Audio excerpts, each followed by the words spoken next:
महाराज जी, हम लोगों ने ब्रह्मांड की उत्पत्ति के बारे में एक वीडियो बनाया था, जो पर उस वीडियो पे काफी लोग ट्रोल कर रहे थे कि हमने आपसे पूछा था ब्रह्मांड की उत्पत्ति कैसे हुई है, और आपने बताया था कि सृष्टि की रचना कैसे हुई है। तो ऐसा लोग ट्रोल कर रहे थे कि हमने पूछा ब्रह्मांड की उत्पत्ति, तो आपने बताया सृष्टि की रचना। तो आज कृपया ब्रह्मांड की उत्पत्ति को लेकर और सृष्टि की रचना को लेकर दोनों में भेद को अंतर करिए और लोगों द्वारा ये बात पहुंचाइए कि आपका कहने का तात्पर्य है क्या, और क्या दोनों में क्या अलग है, क्या सेम है, इसको भी बताने का कष्ट करें। और विस्तार पूर्वक आज पूरे ब्रह्मांड की रचना कैसे हुई है, इसको भी बताने की कृपा करें। देखिए, ब्रह्मांड का जो रहस्य है वो सबसे परे। ब्रह्मांड का रहस्य जानना कोई साधारण बात नहीं, साधारण मनुष्यों के लिए तो बिल्कुल नहीं, लेकिन हमारे प्राचीन ऋषि मुनियों के सहायता से, उनके लेखन के सहायता से जो ज्ञान हमें प्राप्त होता है, उसको हम आसान तरीके से सरल भाषा में बताने का उसमें जो वीडियो में गलती हुई वो आसान तरीके से बताने का गलती किया था। मतलब मैंने शॉर्टकट रास्ता पकड़ा था।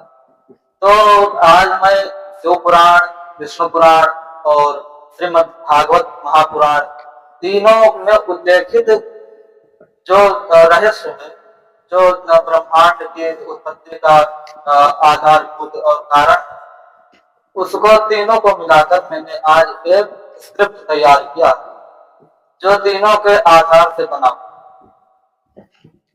और पूर्ण तरह से संक्षेप में बताना मेरे बस की बात नहीं है। मेरे ही नहीं, सबके बस की बात थी, क्योंकि ब्रह्मांडीय ऊर्जा और ब्रह्मांडीय शक्ति और रहस्य जो है सभी मनुष्यों से परे।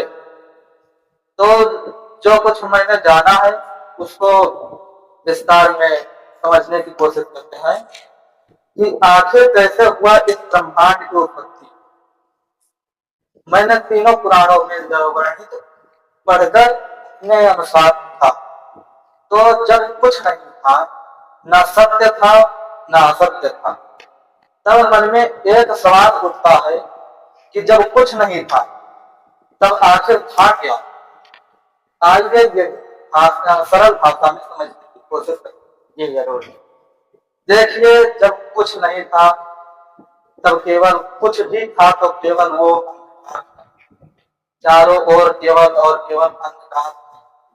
उस समय सदाशिव एक ज्योतिपुंज के रूप में विद्यमान, उन्हें पंचमुखी शिव भी कहा जाता है। वही इस अखिल ब्रह्मांड के एकमात्र स्वामी। जब उन्हें सृष्टि रचना करने का मन हुआ तो उन्होंने सर्वप्रथम अपनी शक्ति का आवाहन किया, यानी कि आदि शक्ति परमेश्वरी का आवाहन किया। तब सदाशिव के आवाहन करने पर आदि शक्ति परमेश्वरी एक ज्योतिपुंज के रूप में प्रकट हुई।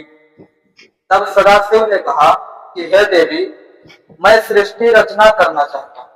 महाराज जी, आपने इस वीडियो में अभी कहा सृष्टि रचना, फिर ये लोग यहीं पर ट्रोल करने लगेंगे कि मैंने उत्तर ब्रह्मांड रचना के बारे में है, तो आप सृष्टि रचना क्यों कह रहे हैं, इसका भी तात्पर्य बताइए जरा। देखिए, सृष्टि रचना और ब्रह्मांड रचना दो है, लेकिन जब ब्रह्मांड की रचना के बारे में जानना होगा तो शुरू से अंत तक जानना, यानी ब्रह्मांड की रचना भी सृष्टि की रचना तक आएगी, नहीं तो अधूरा माना। तो जब सदाशिव ने कहा कि देवी, मैं सृष्टि रचना करना चाहता हूँ, जो आपके सहयोग के बिना संभव नहीं, अतः आप मुझ में समाहित हो जाए। सदाशिव के कहने पर ज्योति रूपा आदि शक्ति उस ज्योतिपुंज में समाहित हो गई। दोनों ज्योतिपुंजों के टकराव से एक बहुत बड़ा विस्फोट हुआ, जिसे वैज्ञानिक बिग बैंग के नाम से जानते हैं। वैज्ञानिकों का भी यही मानना है कि दो बिंदुओं के टकराने से विस्फोट हुआ था, और शास्त्र भी यही कहते हैं। अंतर केवल इतना ही है कि वैज्ञानिक बिग बैंग के नाम से मानते हैं और वेद शास्त्र सदाशिव और आदि शक्ति के रूप में मानते थे। इन दोनों में अंतर केवल दृष्टिकोण का। जब दोनों ज्योतिपुंज आपस में टकराए तो चारों ओर प्रकाश ही प्रकाश फैल गए। उसके कई हजारों साल बाद सूर्य मंडल की उत्पत्ति हुई। तब सदाशिव ने देखा कि सूर्य के पास तो बहुत ही गर्माहट है, सूर्य इस सृष्टि को जला देगा। इसीलिए सदाशिव ने चंद्रमा की रचना की। फिर सदाशिव ने अपने बाएं अंग से विष्णु जी को प्रकट किया। विष्णु जी प्रकट हुए, उनके नाभि कमल से एक कमल निकला जिसमें जन्मे ब्रह्मा जी। जब ब्रह्मा जी का जन्म हुआ तब ब्रह्मा जी को अपना स्वयं का ही अस्तित्व नहीं पता था। तब ब्रह्मा जी ने सोचा कि जहां से ये कमल प्रकट हुआ अगर वहां चलकर देखें तो शायद कुछ पता चल जाए कि मेरा जन्म क्यों हुआ है और कैसे हुआ है। फिर ब्रह्मा जी उसी कमल के डंठे पर लटककर नीचे उतरने लगे। ब्रह्मा जी बहुत नीचे तक उतर आए पर उन्हें यह पता नहीं चल पाया कि यह प्रकट कहां से हुआ है।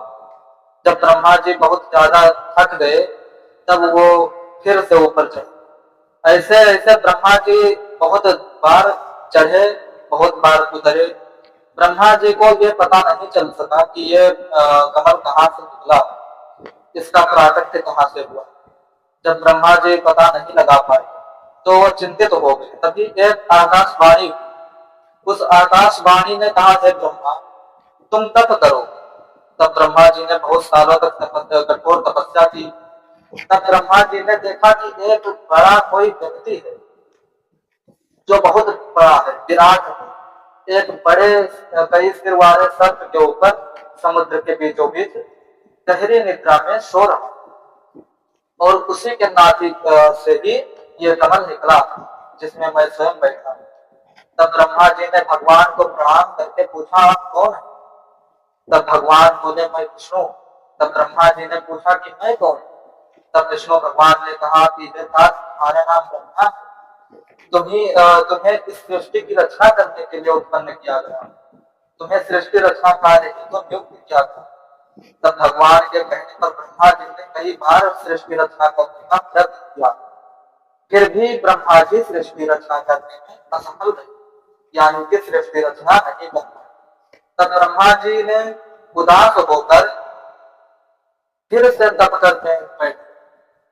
कई हजार सालों तक तपस्या करने पर भगवान विष्णु ने ब्रह्मा जी को 4 श्लोकों का भागवत सुनाया। तब ब्रह्मा जी सृष्टि रचना करने में सामर्थ्य हुए और वही 4 श्लोकों वाला भागवत आज श्रीमद् भागवत महापुराण कथा के नाम से जाना जाता है। अब आगे ब्रह्मा जी ने अनेकों प्रकार की सृष्टियों की रचनाएं की। इसमें मैंने ब्रह्मांड की उत्पत्ति से लेकर ब्रह्मा और विष्णु की उत्पत्ति के बारे में बता दिया। मैंने जितना समझा है उतना मैंने बता दिया। कई लोगों को इसमें गलती भी लग सकती है, क्योंकि क्या पता उनको किसी दूसरे तरह से पता हो, क्योंकि एक प्रश्न के कई तरह के उत्तर हो सकते हैं और ब्रह्मांड के रहस्यों को पूर्ण रूप से जान पाना किसी के बस की बात नहीं। अब आगे ब्रह्मा जी ने कई प्रकार की सृष्टि रचना की, उन सबका वर्णन करने में बहुत समय लग जाएगा, अभी वर्णन करना संभव नहीं। इसलिए सृष्टि रचना करना अभी वर्णन करना संभव नहीं है। लेकिन एक बात समझ लेनी चाहिए कि ब्रह्मांड क्या है और सृष्टि क्या है।